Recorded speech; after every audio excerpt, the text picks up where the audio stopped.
What's up, everybody? It's Alex from Heavy New York, and on the phone we got Michael Barr from Volumes. Thank you so much for your time today, man. I appreciate it. Yeah, of course, man. How you doing? Doing all right, doing all right. So, welcome back into Volumes. The newest single, Pixelate, is absolutely awesome. Could this maybe serve as like a clear representation of what the next full-length Volumes album is going to sound like in a way? Yeah, what we're trying to do with this new record is basically get back to the nostalgic side of like what Volumes started out as, and basically the first three albums were kind of set the tone for the band, and it just felt good to kind of turn the clock back, reminisce, and get into that vibe again. So the rest of the album is definitely going to be more like heavier, aggressive approach with some peppered progressive songs in there. Interesting. So, for the rest of the guys in Volumes, does this feel like you're kind of making a follow-up to No Sleep rather than the Different Animals record in a way? Yeah, I would say it's the closest thing to No Sleep, definitely, but I wouldn't really put it in a box like that. I think it's something that the music's really important to us, and I think that this record is getting back to the roots of how things were, and kind of like not being so off the beaten path with the music right now is really important just for our fans, and giving them some solidarity, and just a hectic time in the world, and member changes and lineups. So I think saying it's the follow-up to No Sleep is a good way of describing it, but also the album is definitely the closest to No Sleep. That's a good description of it, but there's also some freshness we're trying to convey on the album that's there too. So there's some new stuff there that we're really excited about sharing. So it's fair to say that Pixelate is almost just like the tip of the iceberg, or just scratching the surface, right? Exactly. Yeah.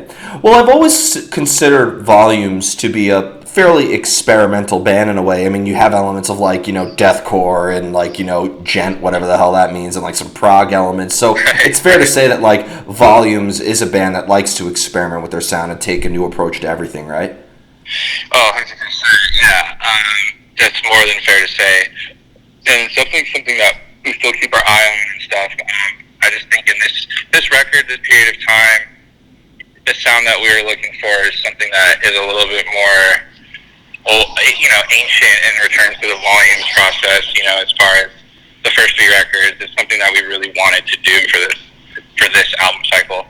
Mm-hmm. Now, correct me if I'm wrong, but you and Myke Terry are going to be singing on this new album together, right? Yeah, that's my guy. Yeah. Yep. So, and Myke Terry was on "Bury Your Dead." It's Nothing Personal, one of my favorite albums ever. But like, being that you got, is this the first offering where you guys are actually singing together? So, like, are you approaching things a little bit differently as a vocalist on here?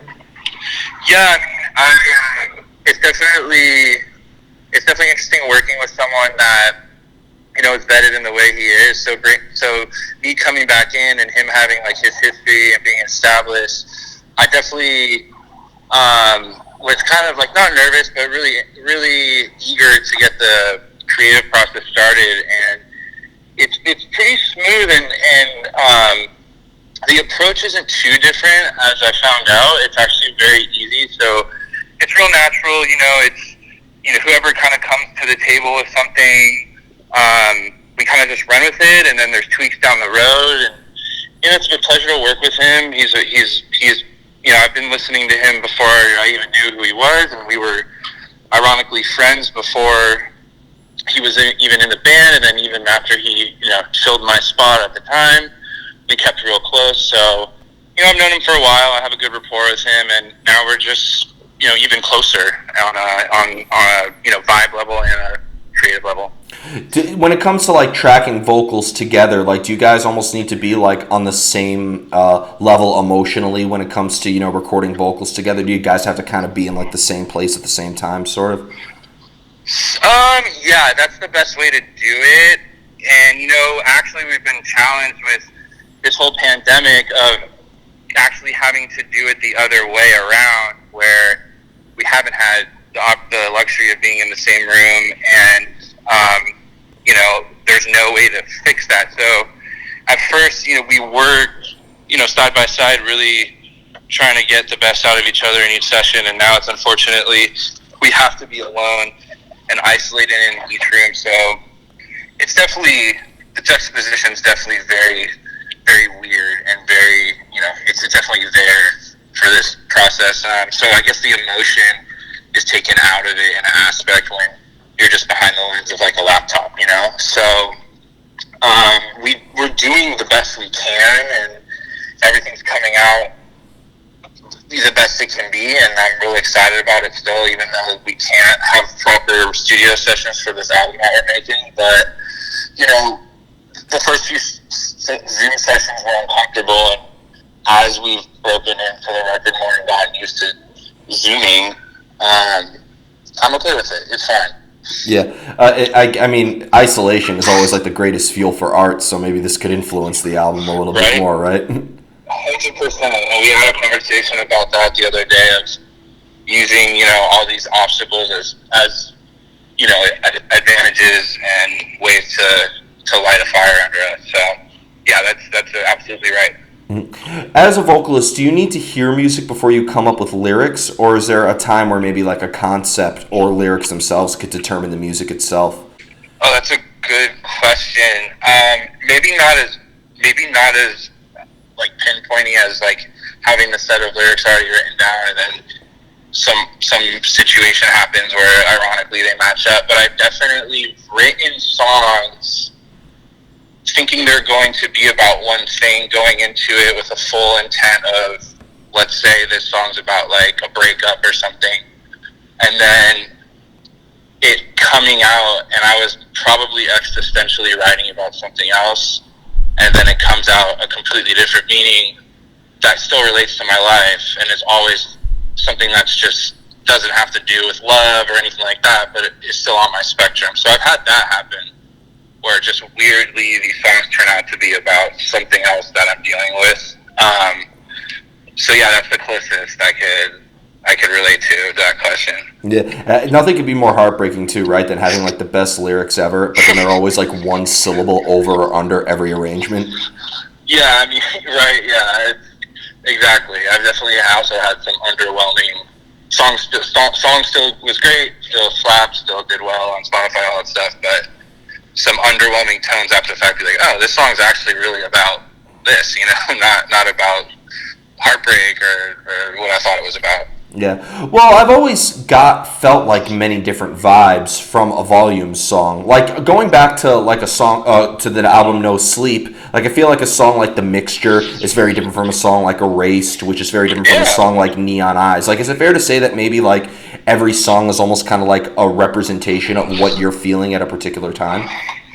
Yeah, I think every record has really, I can't really speak to when I wasn't in the band, but when I was in the band, we didn't really have any concept albums, and that really wasn't something we were interested in, and I think that's carrying over into this album process, where it's kind of just songs of like what Mike's going through or what I'm going through or what the band wants to talk about at the time, and typically it all falls into personal stuff, personal issues, working out the kinks internally, love issues, stuff like that. So we don't really mind dancing around that board, and having a song like The Mixture, which is kind of a fuck you to the music industry at that time, which is something we felt really adamant about doing and coming out, putting it first on the album, because we went through a really bad relationship with the first record label we were on, and that. Then there's the song Erased, which is about a really, really long, like horrible breakup that I went through for like a year or two, and just kind of having that inner narrative with yourself about how big of a piece of shit you are. So yeah, it's real vast as far as the subjectivity, and we like to kind of keep it that way. Just the realness, because I just don't think we're a band that could do well with conceptually and writing albums like that, which is very big. I wouldn't say trendy. I don't like using that word too much, but is a big thing in our music scene. So we just like to keep it 100 with everybody and just write about stuff that was on our mind at the time of the process, pretty much. Yeah. Well, do you find, because I love having this discussion with artists because, sometimes you're working on a song for hours and days, maybe even weeks. Like, do you maybe find it harder, like, the longer you're working on something? Like, Erased is about, a very personal song for you. Like, do you find it maybe, like, the longer you're working on something, the harder it is to kind of maintain that moment or maintain that emotion? It's a longer process, and you want to always kind of strike when the iron's hot, at least from my personal experience. So it does kind of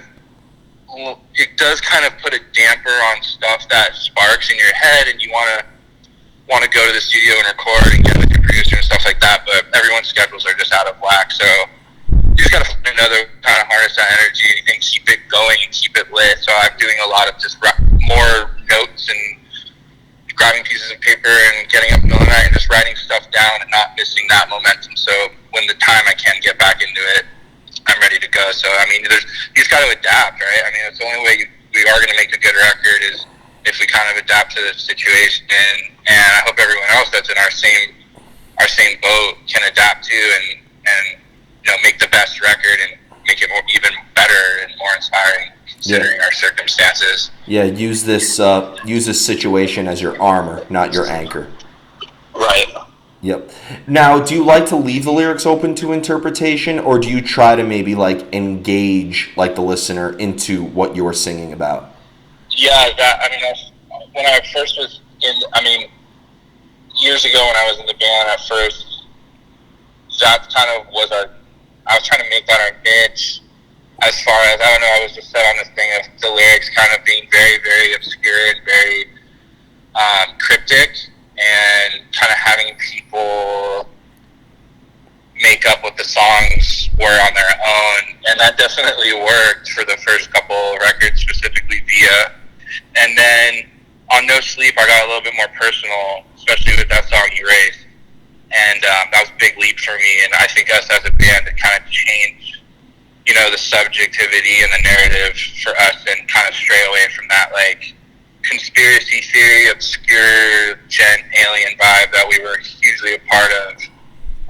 So it's kind of just progressed for me in that way, where I don't think on this record there'll be any of those types of lyrics. It'll just be a very even more personal, probably, which is a little bit more enjoyable for me, and I think sounds better, quite frankly, over heavy music, because heavy music can be heavy. I love the most brutal, disgusting, obscure metal band, but for Volumes, we're a little bit more polished, and I think the lyrics have to follow that trend too. Mm-hmm. Kind of going back to you coming into Volumes, like I know I asked if maybe the new album is a follow-up to No Sleep, but does it feel like coming back that you are picking up personally for you where you left off after No Sleep, or is this almost kind of like a new beginning for Volumes in a way? Yeah, it is a new beginning, definitely. It's a new chapter for the band for sure in so many ways, beyond me even coming back as an ex-member. We're kind of ripping off the Band-Aid here and healing right away of something that I think everyone knew was going to happen. So it's definitely like a cathartic new time for the band, but I definitely am looking at it as just kind of, I left during this album cycle, No Sleep, and there was a lot of work to be done, and it was kind of intimidating, so I did kind of just go into it. It was like, you just had a huge pause and just picked up right where you left off, and having that mind frame was like the best thing I could have done coming back into this, because it just made it really easy, and everything's just been a breeze. Yeah, it's going to feel like maybe the All-Star Tours back in the day, right? Right. Yeah, I mean, even we've had 2 shows. We had one in Japan and one in Hawaii, and that was totally felt like we were like the Space Jam villains in the movie, like the monster basketball team or something, where we were just like, wow, this roster, this is good. Like, it just felt good again. Yeah, and I feel like Volumes has like a sound that could appeal to multiple audiences. Like, because Volumes has played with like metalcore bands, you've played with prog bands, you've played with like, deathcore bands. Like, have you noticed like maybe in the history of your time with Volumes that like you've noticed many different types of audiences or many different crowds? Yeah, that's also a huge like part of what makes us as a band, and something that we really we're really proud of, is that our fans and the people who support us are so different, and they do cross genres, and there are people that have come out that basically the one thing we always heard from people is, hey, like, I listen to rap or I listen to electronic music, but for some reason your music really resonates with me. Thank you so much. And you know, those compliments go so far with us because we're like those same kids. First and foremost, it was about heavy music for me and for, I know, the other guys in the band, and we all were in the same scene and in like these garage hardcore heavy bands, but like we all grew up, you know, stealing our sisters and brothers' rap CDs and ska CDs and Boys to Men and stuff like that. And that, all that stuff that you grow up on, I just feel like doesn't go away, even if it at the time doesn't resonate with you. So it's cool to see our fans enjoy those types of elements to our music that, you know, that we incorporate from the way we grew up in Southern California and how Myke grew up in Virginia and stuff like that. Just being a 90s kid, essentially, is, you know, that's the product, and that's what you're seeing as all these people into kind of a melting pot of music. Yeah, and kind of going back into your live shows, like, do you channel as a vocalist a similar energy into your live presence as you do when you're songwriting, or is playing live and songwriting almost a completely separate art? Yeah, it's separate. It's night and day. I'm very, very, very kind of erratic and insane when I'm on stage at times. It's a super pump for me, and super high, and I love it. And then when I'm writing, I try to keep it as mellow and comfy and chill as possible. That's the best way I can write these songs. You know, it's very, you know, a lot of just, I write at home or I write in the studio, and I'll get there early sometimes so I can just go in the corner and sit cross-legged in like a pair of sweats and write or whatever. And yeah, it's not really like some aggressive process for me to get these lyrics out. It's more on the subdued side for sure. Yeah. Do you almost kind of like, when it comes to songwriting, like, do you almost have to kind of like put yourself in a certain place at a certain time in order to get like the creative energy flowing in a way, or does inspiration just come out of the blue? Yeah, that's a good question. I found it happens both for me, and I kind of just take what I can get. Definitely there's premeditated stuff that I've already want to talk about, or things, you know, like even right now with what's going on in the world with, you know, Black Lives Matter and police brutality and stuff like that. That's something where I'm like, oh great, I'm gonna talk about this, and you know, this will be almost an easier song to write because the subject's there, right? But then there's times where I kind of don't know what I want to say, but I know that it's not going to be maybe political, or it's not going to be about, like, you know, the cool aspect of, like, you know, Volumes being like a cool band and we're here to fuck shit up. I'm like, you know, I'll hear a song and then it'll speak to me in a melodic way, and I'll be like, okay, maybe this song's about, you know, it's heavy, but maybe this one's about something lighter, and I won't really know what the subject is yet, but I'll definitely I'll remember that, and I'll stick to that. You know, I'll promise myself, okay, you're gonna write about something different on this one, even though you don't know what it is yet. Let's put this on the back burner. This one's gonna be special, and those songs are erased, and those songs are intake, and those songs are the big ones that always resonate. Yeah, it seems like you take inspiration from both an internal and an external source, right? Yeah, I mean, metal is it can be, exactly, and it's important to keep the dynamic there because metal can get very, very boxy and mundane really quick, and a lot of songs sound the same, and that's not the business we're in, and we're trying to always keep it moving and have some momentum in our record and instrumentally and lyrically. So, like I said, I definitely, inner and outer perspective, I take what I can get. Yeah. You ready for the most difficult question of the whole interview? Sure. How do you know when a song is done? Oh, I don't think a song's ever done. I think if you're doing it right, you secretly hate it. I mean, it's kind of, people think this is weird thing to say, but maybe not secretly hate the song, but you secretly always are like, think this could be changed, and this could have been added, and this could have been taken out. And if it feels like it's done, I don't feel like it's done. It feels like it's not done, but you've given it all you can, and you need to wrap it up. That's a good sign. Fair enough. That was a very quick answer. I like it. and that's it. Yeah, you got to be quick. You just got to get things done. Yeah, and I have two more questions for you, if that's cool. But being that you're going to be singing along with Myke Terry now, like, is it almost going to be like almost a different side of Volumes depending on who's singing what and like whose lyrics are written who? Like, if a listener were to get to know both you and Myke Terry very well, would they be able to tell who wrote what in a way? Yeah, that's a really good question too. Yeah, I think you would be able to tell, but at the same time, our collaboration efforts are so strong, and we kind of coalesce together so well that I don't think you would. At the same time, we are definitely going to be using the luxury of having two people that can clean sing, two people that can scream, and that's something that we're trying to up the ante with and do something different with, as far as me and him being on the same song, singing together, going back and forth possibly. We just haven't got to that process yet, but it's the next couple months of us making an album. I'm sure it'll happen, and hopefully this pandemic situation dies down and we can get some proper sessions in here and really, really pop the lid off. For sure. But thank you so much, Michael. It's great to have you back on the scene, and we look forward to hearing what you have next. Everybody, we are here with Michael Barr of Volumes. New stuff coming very soon, and check out their latest single, Pixelate, if you haven't already. This is Alex from Heavy New York, and we will see you next time.